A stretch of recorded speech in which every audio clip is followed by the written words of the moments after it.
So we were walking through here the other day, and basically a guy, a street vendor who had a tray full of stuff, walked up to us, and he had a tray full of shucked oysters on ice. In other words, like he was going in the middle of a hot summer day or hot winter day here, going chair to chair trying to sell people oysters on ice. And I'll just tell you, the last thing I'm going to do is to try to buy some oysters from a dude on the beach. And I remember him coming up being like, oysters, oysters. And he had like a full tray of like stacks of dozens of oysters ready to be eaten, that had just been, he's carrying around the sun. And I was just like, what are you doing, bro? Like, this is like hilarious. The people here are super friendly.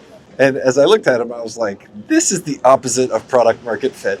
There is zero way that a rich American tourist, and I'm not one, I'm just an American tourist, would pay for oysters from a random street vendor on the side of the beach. Just absolutely crazy.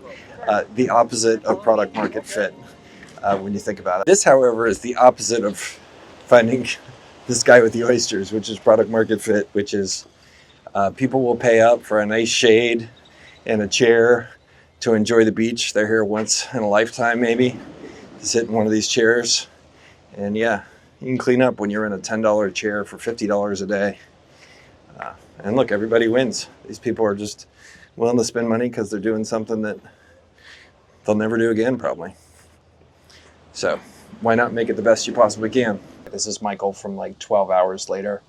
I sent the footage from me talking about the oyster seller guy to my video producer, and basically the response was, hey, this is like too short. There's not enough here.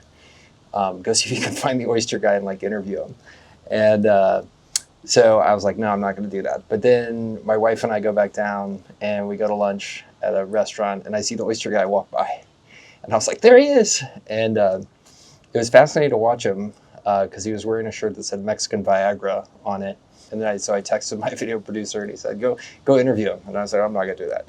So I got a video of him, and he walked away. But I did see him sell some oysters, which was fascinating. And I realized he sold it to some Mexican tourists, not gringos, which was interesting. That there was product market fit for him, just not the market of white-skinned people from Canada and the United States. Only a Mexican would feel brave enough to eat an oyster from a dude walking down the beach in the hot sun. And I was like, well, I guess that's going on. And then I walked down and I found, as we're leaving, I run across another guy selling oysters. So I got a video of him too. And he had a customer. And his customer was some natives from Mexico, people from Mexico.